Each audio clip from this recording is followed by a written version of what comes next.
This is a crime that is chronically underreported. And I think today survivors are breaking the silence because we have done a lot of work in tackling stigma. Shame and stigma constitute a major obstacle that explains why survivors do not come forward.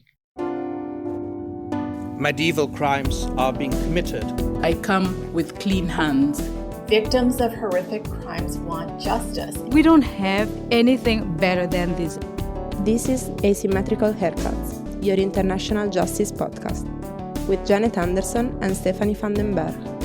This episode was produced in partnership with justiceinfo.net.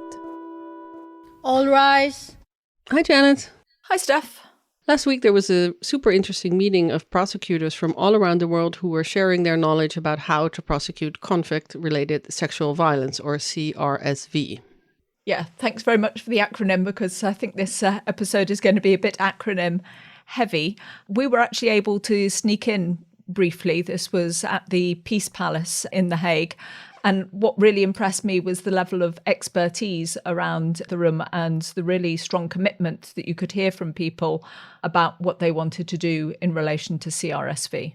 But we were actually there to try and interview a woman who herself has a string of acronyms. She is the SRSG CRSV, so that is the Special Representative of the UN Secretary General on Conflict-Related Sexual Violence, and it was Pramila Patten. Yeah, later this month, she's going to be presenting her annual report from her office on the state of CRSV to the Security Council. And that's, of course, interesting in itself. So you'll hear in the interview how she frames the work of her office and says what she thinks it's achieved in the last 15 years against the backdrop of, multiple conflicts around the world. But we were also particularly interested in the report her office put out in March about sexual violence in the Israeli-Palestinian current conflict. Now, that report outlined what her team said provided them with, quote, reasonable grounds to believe, unquote, that there had been sexual violence, rape, and gang rape committed by Hamas and other fighters during the October 7 attacks on Israel. And her office said there was also, but, without investigating themselves, credible reports of Israeli sexual violence in prisons against Palestinian prisoners. And as you'll hear, she was very careful to say that her office is not one of the UN investigative bodies. It doesn't collect evidence, but they say in their report what evidence, what details they relied on. And nevertheless, it is the first UN institution to have outlined the allegations of sexual violence, and they concluded that there was reasonable grounds to believe that the sexual violence had occurred. A bit of a word of caution from us. We were restricted to 5 questions, and as you can hear, we managed to squeeze in a couple of more, but the questions were also vetted in advance by Patten's team. This is the price of journalism sometimes.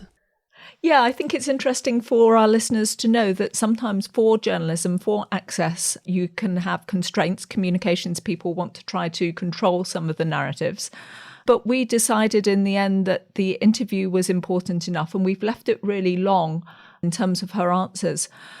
Because of how influential Pramila Patten is herself, she helps to define how CRSV is seen, what priority it gets at the highest levels at the UN, what kinds of policies states decide to follow, and how prosecutors actually tackle it. So we're going to start with Pramila outlining what she thinks her office has achieved, and she's been in her position 7 out of the 15 years that the office has existed. And we asked her also whether there's now more attention to conflict-related sexual violence than there used to be. Where are we 15 years since the establishment of the mandate? I think we have come a long way. It is a young mandate. Can you believe it, that it's only in 2009, for the first time, that the Security Council decided to look at wars through the eyes of women and girls whose bodies have been part of the battlefield since the history of war. And for the first time, the Security Council recognized that women and girls have been significantly impacted by wars through the use of sexual violence used as a tactic of war, and that it was a threat to international peace and security. So sexual violence used as a tactic of war came onto the agenda of the Security Council in 2009. And that same resolution established my mandate as Special Representative of the Secretary General on Sexual Violence in Conflict, tasked to provide coherent and strategic leadership on the question of prevention and response to conflict-related sexual violence, but also to provide leadership to existing UN mechanisms on the whole question of prevention and response, to engage with all parties to conflict, state and non-state actors, but also to engage with civil society organizations and survivors themselves. That same resolution also established the team of experts on the rule of law, tasked to strengthen capacity at national level, to strengthen rule of law capacity of states. As you can imagine, judicial institutions collapse during a conflict. And they tasked the team of experts to support member states and to strengthen rule of law through justice and accountability. Since Resolution 1888, adopted in 2009, the Security Council has adopted 5 more resolutions specifically on conflict-related sexual violence. And the mandate has evolved. So the normative framework has evolved over the years. So that's why today, 15 years down the road, I can say that we have come a long way in terms of a normative framework. A solid normative framework is in place to deal with prevention and response. With the last resolution, 2467, adopted in 2019, that really puts the survivor front and center and calls for a survivor-centered approach in both prevention and response, really call for an end to impunity. But of course, the reality on the ground is completely different, that the resolutions on paper are not matched by action on the ground. That's exactly what I was going to say. I mean, your whole introduction sounded incredibly optimistic. Finally, we've got somewhere. We got 5 resolutions. Everything's happening. And then you just give this twist in the tail to say, in fact, reality is not there. But I still maintain that we've come a long way, because sexual violence used as a tactic of war has rightly been described as the crime that is least condemned, least reported, one of history's most silenced crime. But today, with that normative framework in place, it is no longer an invisible crime. The numbers speak for themselves. I mean, I have the responsibility of compiling the annual report of the Secretary General on conflict-related sexual violence. And that is the only historical record that you have on the global, I will not say prevalence, because we are not really able to establish prevalence, but incidents, trends and patterns are captured in that report. And because that report only includes incidents that are verified by the United Nations with a very high threshold and with a very strict methodology of verification, the numbers are approximately over 3,000 cases documented in 21 countries over 1 year. But the report for 2023, for example, which will be debated on the 23rd of April before the Security Council, shows an increase of 49% from 2022. But that does not mean that the number of cases are necessarily increasing, because, like I said, this is a crime that is chronically underreported. And I think today survivors are breaking the silence, because we have done a lot of work. The office has done a lot of work even before I joined in 2017 in tackling stigma. Shame and stigma constitute a major obstacle that explains why survivors do not come forward. There are, of course, other obstacles to reporting, but shame and stigma is a main factor. And the office has done a lot of work in that respect. And I think today survivors are more comfortable in breaking the silence, something you would not imagine 15 years ago. Do you think that stigma is the biggest hurdle to accountability? I mean, you have this whole legal framework, but we saw in Ukraine that while this whole framework is in place, there's a lot of experts. There needed to also be a lot of training on the ground of investigators of how to particularly deal with that type of crime in a war, in a conflict situation. I really think that shame and stigma is the main obstacle, but it's not the only obstacle. I think fear of reprisal is another one. Fear of rejection, because often you see survivors of sexual violence are struck by the double tragedy of rape and rejection. In many African and other countries as well, the survivors are rejected by their husband, by their families, by their communities. They are banned from the community as bringing shame. So I really believe that shame and stigma is a major, but there's also that fear of rejection. I recall meeting a woman in Bosnia after 23 years, who we had just reported, and she was still very, very traumatized. And she came to me and she said, the government is accusing me of having reported now in order to benefit from a pension, because they had just voted a pension law. And she told me that she did not want the pension and would not even take the pension. And she looked at me and she said, do you want to know why I reported 23 years later? And I said, yes, please go on. And she said, my husband just died. And she said, I kept this on my chest for 23 years. If I had told my husband that I was raped, he would have rejected me. I would have lost him. I would have lost my children.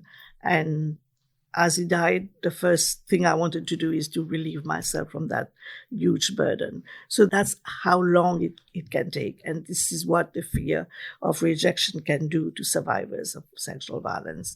So I really think that you have a series of reasons that make it so hard for victims to come forward. Of course, there is fear of reprisals when the perpetrators are walking in the community, and there are genuine concerns about fear of reprisals. But you also have lack of trust in the judicial system, insensitive justice system, or when the perpetrators are state actors. Could be the police, it could be the state armed forces, and who do you report to? So all these are factors. In the context of Ukraine, it's not different. I have been to Ukraine like two months after the Russian aggression, and I saw how difficult it was for survivors to come forward. The first time I was in Ukraine, I met with mothers of survivors who told me that their daughters had been raped and left. And they didn't even know where their daughters were. And I met with a lot of service providers who explained how once the area was liberated, they would do door to door. And in each house, there had been victims of sexual violence who did not report.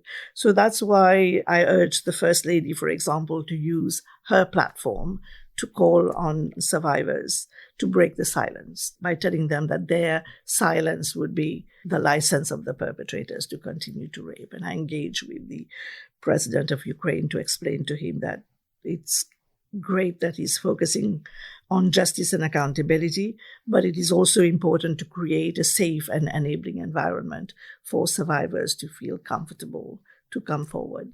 You say you'll be debating the 2023 report later in April. 21 countries, you suggested.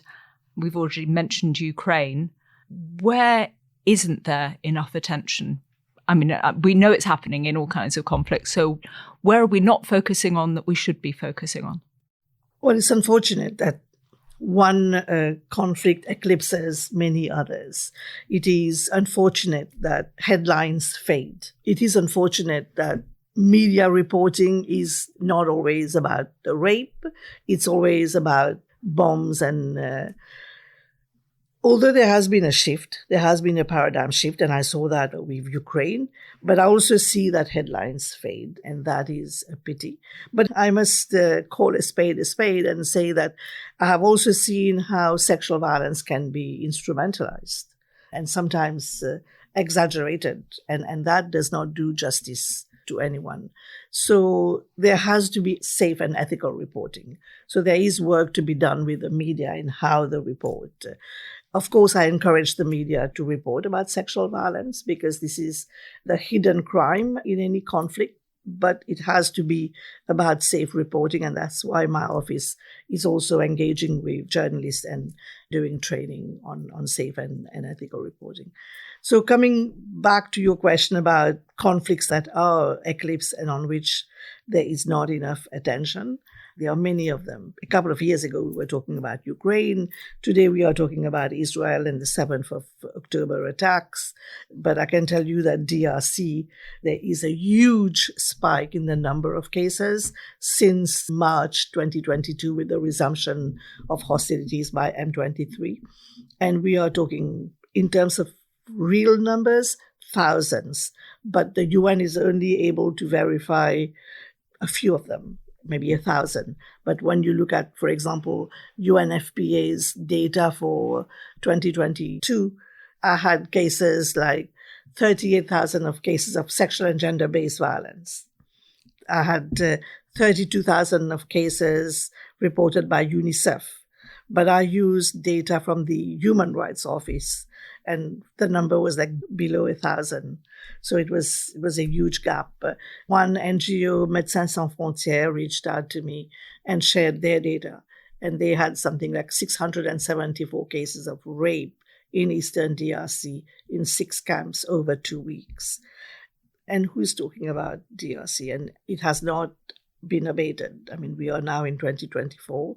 The hostilities are ongoing. The number of cases are on the increase. There's massive displacement. What I saw last year when I went in July was very, very distressing to see the food insecurity in the camp, to see the choices that the IDP women and girls had between economic desperation and survival for sex, where with a proliferation of brothels in and around the camps and women and girls confessing going there for less than 200 francs, which is less than $1, to buy food and water. The clear choice for them was livelihoods or losing their lives. And no one is talking about this huge spike. What's going on in the Sudan as we speak, with massive displacement of over 9 million people, cases of gang rape and trafficking for the purpose of sexual slavery and sexual exploitation, is rife and being perpetrated by both parties to the conflict, RSF and SAF. It's not at all in the media, but there are other countries like Central African Republic and Myanmar and Somalia, which falls below the radar. I'm sensitive to what you said about media reporting and how they report and what they report, but also as somebody who reports for the media, one of the things that I always get asked is about figures and how many people can we say have been affected. And I think you also picked up on that. There's a real lack of, I don't want to say lack of credible figures, but it's really hard to get figures that are supported by more sides. And it also seems that there is a lack of coordination on the ground on what people report and how it gets categorized. Well, because I report to the Security Council, we rely strictly on data that is verified, on information that is verified.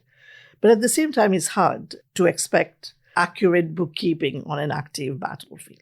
For me, it's not a statistical exercise.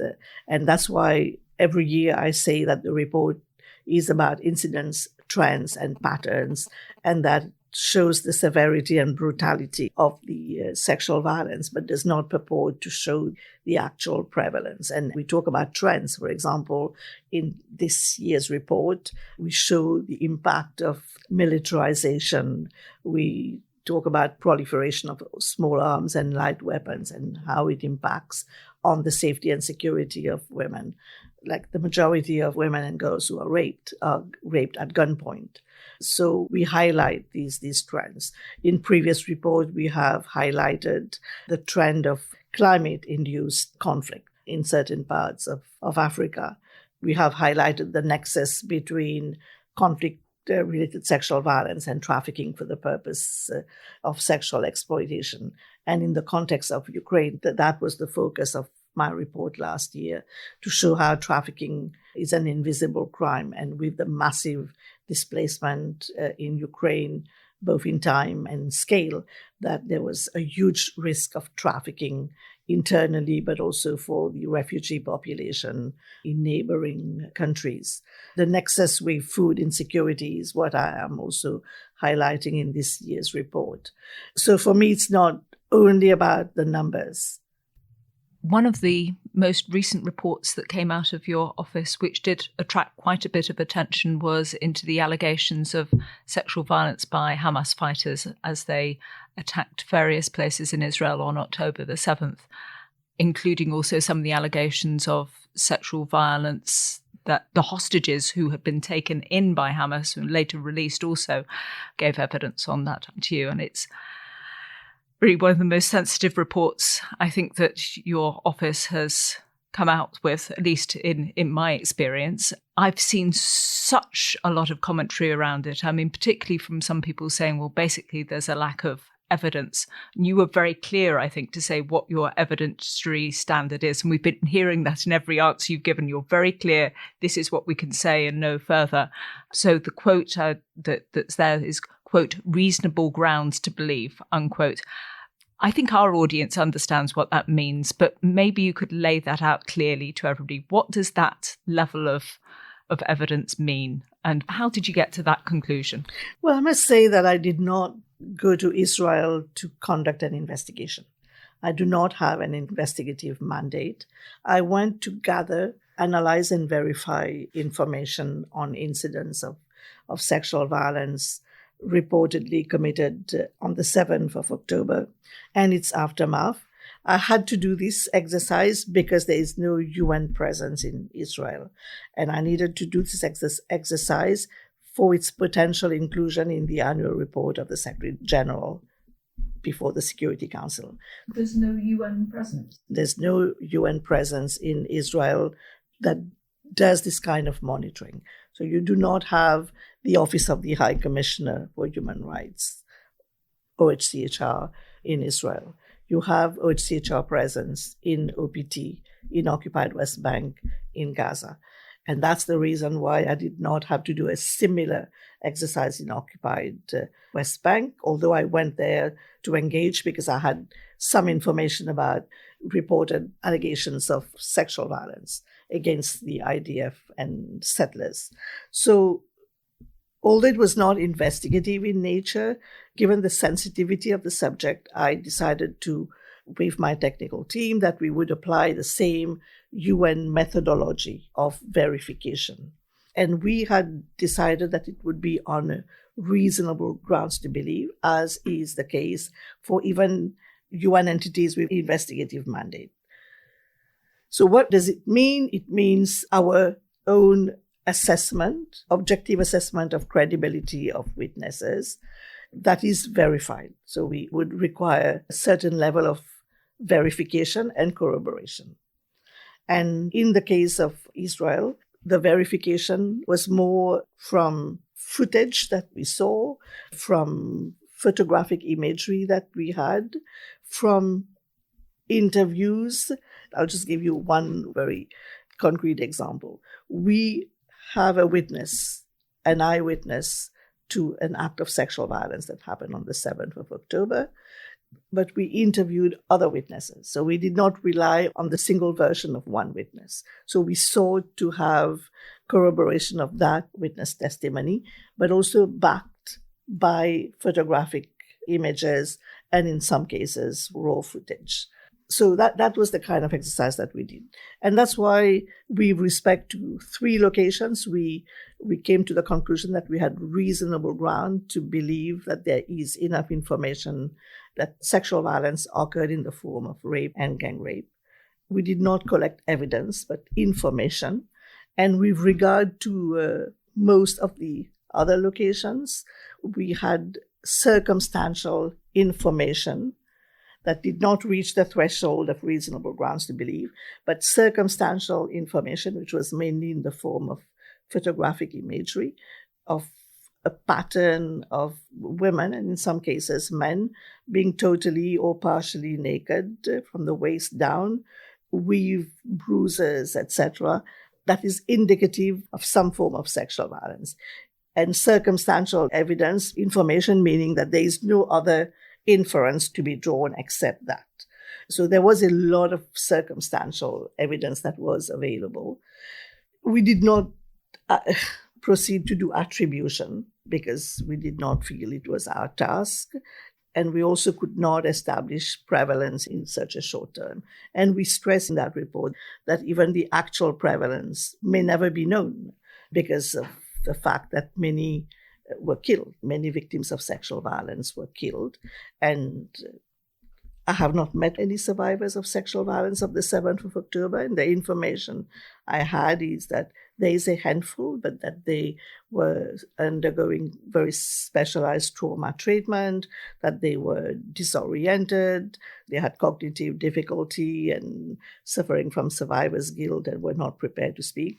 I don't know the exact number, and there may be others who have not reported because, as you know, there is a huge displacement of the community living in the south of Israel across the country. And that was one of the difficulties that we had also to engage with witnesses, because there are at least 200,000 people that have been relocated from south of Israel. So that was the methodology that we used. And you also visited the occupied Palestinian territories and focused a bit on the sexual violence that Palestinian prisoners have faced and threats of rapes during searches. That again was met with a lot of denialism, and it's a very contested subject.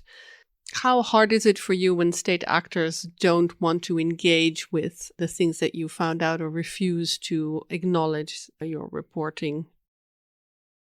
Well, it's never easy when you are confronted with a denial, because you cannot resolve any issue when there is a denial. But in the case of Israel, I must say that before going on the mission, I had received UN-verified information about reports of sexual violence in the form of prolonged forced nudity, inappropriate strip searches, and threats of rape against men and women in detention settings, at checkpoints, and during house raids.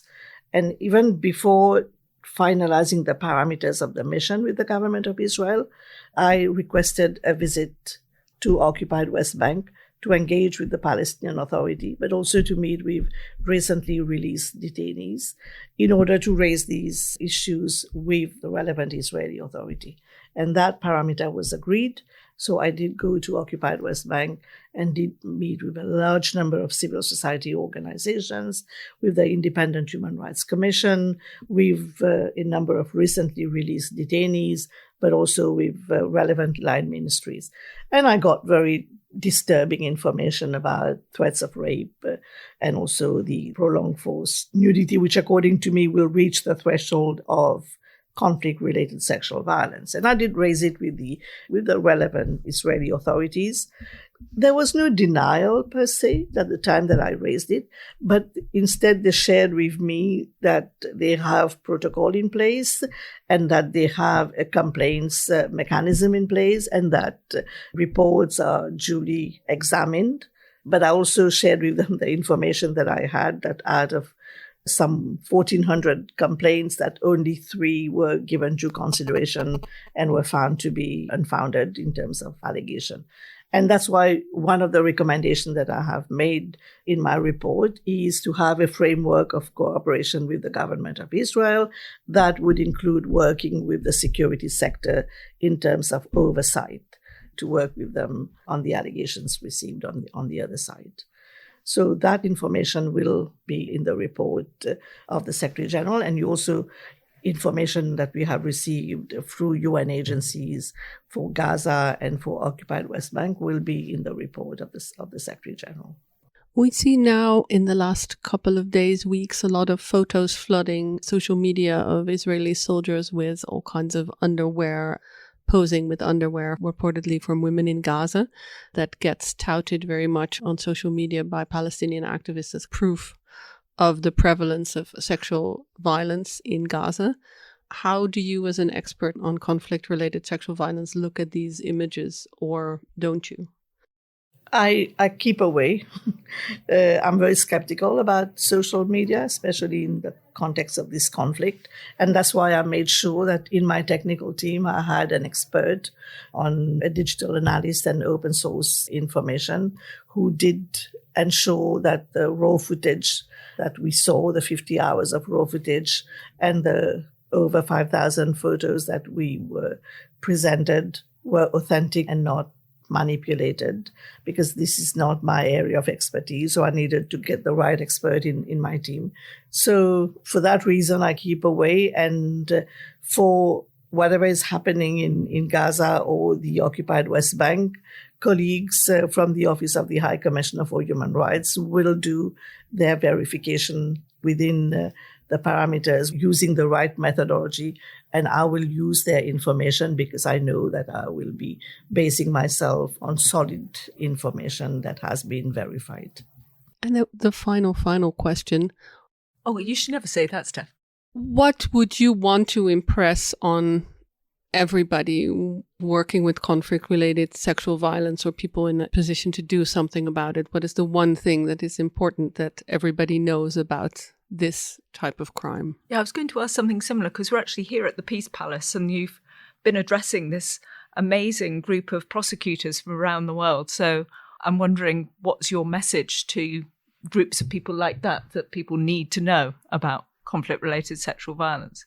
Well, the prosecutors who are here are already doing a fantastic job in terms of breaking new grounds and coming up with major breakthroughs, because often we see that their task is very difficult. Sexual violence cases are always considered, there's a huge myth and misconception that it is so hard to prove these cases, that they are not winnable and that the legal challenges are insurmountable. So for me, the message that I have is that crimes of sexual violence used as a tactic of war are not lesser crimes, and that they are preventable, and they are preventable through justice and accountability as a deterrent. And that's why I have made prevention through justice and accountability my number one priority. You have to raise the cost. It cannot be cost-free to rape a woman or a child or a man. And it's only by raising the cost that you will deter these crimes, because perpetrators or would-be perpetrators, they make a calculated decision. They know that these crimes will not be reported and that they will walk away free and that the victims will walk away in shame. And I think we have to break that calculation through consistent and rigorous prosecution. And that's why I commend the work of these very brave prosecutors who are breaking new grounds, who are trying to correct a historical gap of impunity being the norm and justice the rare exception. And I think it's a very determined group of people that we have here converging and working together to make justice attainable, because wherever I go, survivors ask for justice and reparations, and it is what they receive the least. And they have made it very clear to me that justice is part of the journey to recovery. They never recover unless they know that the crime that they suffered is acknowledged and the perpetrators pay the price. When we have time, we do have some standard, what we call our asymmetrical haircuts questions at the end. And the first one is there something that we should have asked you that we didn't get round to asking you? Is there something that you really wish that you'd had time to say? Maybe on how to prevent these crimes. I have the deep and firm conviction that conflict-related sexual violence is preventable. It's not collateral damage. It's not an inevitable byproduct of war. It's never an accident. And I think by raising the profile of these crimes, there's so much work that we can do together to prevent, justice and accountability being one, but also addressing its root causes, with gender inequality, discrimination, marginalization, and poverty being some of its invisible drivers. And one first lesson that I got from survivors that I met in Goma back in 2017, I think it was my first field mission after taking office in June 2017, the link between the physical security and economic security. And for me, that's the powerful lesson that I have learned from these women. And I think by economically empowering women, we can help to protect them against sexual violence. When we see where the sexual violence is happening, it's about women walking to the forest to fetch water or firewood and getting raped. It is about women leaving their children unattended in their homes while they go and fetch water, these kids having no access to education, and when they come, these kids have been raped. So I really think that we have to look to the solutions, and there are ways to resolve this. We can eradicate this scourge. We have to use all the tools that we have, that the Security Council has put on the table, from sanctions. I have seen the value of sanctions being used in tandem with justice, how I have been able to secure the release of no less than 500 women and girls who had been abducted through the threat of sanctions to one of the commander of a non-state armed group. So there is potential. There are avenues to eradicate this scourge. And I am very optimistic that if we all work together, if we have the political will with the financial resources, we can really deliver on this mandate, and we can really look at survivors in their face and tell them that international law is not a vain promise. And we're here in a room surrounded by lots of law books and all these library books. But we want to know, and we always ask our guests, what is on your nightstand, in your podcast feed, on your Netflix line, if you have that? What do you do that you would recommend to our readers, either work-related or non-work related? Well, non-work related would be music for me. That's my way to escape from the hectic schedule that I have and from the intense working hours that I put in. Jazz, but also classical, but also instrument. I love the violin. It really relaxes me, and that's something I strongly recommend. Otherwise, I was a lawyer by profession. I practiced law for 35 years, and I still go back to basics and to law books. For example, preparing for this conference was fascinating because it took me back to the days where victims of rape, not used as a tactic of war, would actually come to see me precisely because they knew that it would be so difficult for the state prosecutor to prosecute these cases because they never have faith in a case of rape. So they would actually come and see me. Then I would have to go to the director of public prosecution to seek authorization to prosecute the case. And this is in your home country? In my home country, Mauritius. So I have appeared in many rape cases for victims, stepping in the shoes of state prosecutor. And I was thinking, if only the state prosecutors in my country could benefit from this kind of gathering. So I have huge confidence in this exercise that is happening over the next 2 days.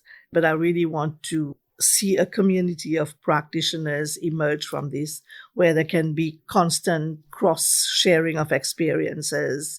And it will only be for a good cause, because I think by raising the cost of conflict-related sexual violence, we can eradicate this horrific crime. Thank you so much for taking all this time to talk to us. More time than we had expected, but very much obliged that you took the time to talk to us. Thank you so much. No, you're welcome. This was Asymmetrical Haircuts, your international justice podcast, created and presented by Janet Anderson and Stephanie van den Berg. This episode was produced in partnership with justiceinfo.net, an independent site covering justice effort for mass violence. Music is by audionautics.com, and you can find show notes and everything about the podcast on asymmetricalhaircuts.com. This show is available on every major podcast service, so please subscribe, give us a rating, and spread the word.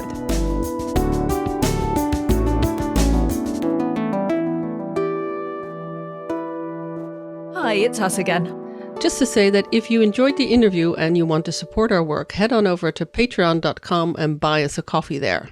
That way, you also get to hear the extra War Criminals Book Club podcast that we do every month. And twice a year, we show you a little bit of what goes on behind the scenes. You can meet the team and ask what subjects you would like us to cover. And there's a monthly newsletter. All for just the price of a cup of coffee and a bit of cake every month. And you get the deep appreciation from our team for your support. Thank you very much. Always bloody well getting the last word. Always.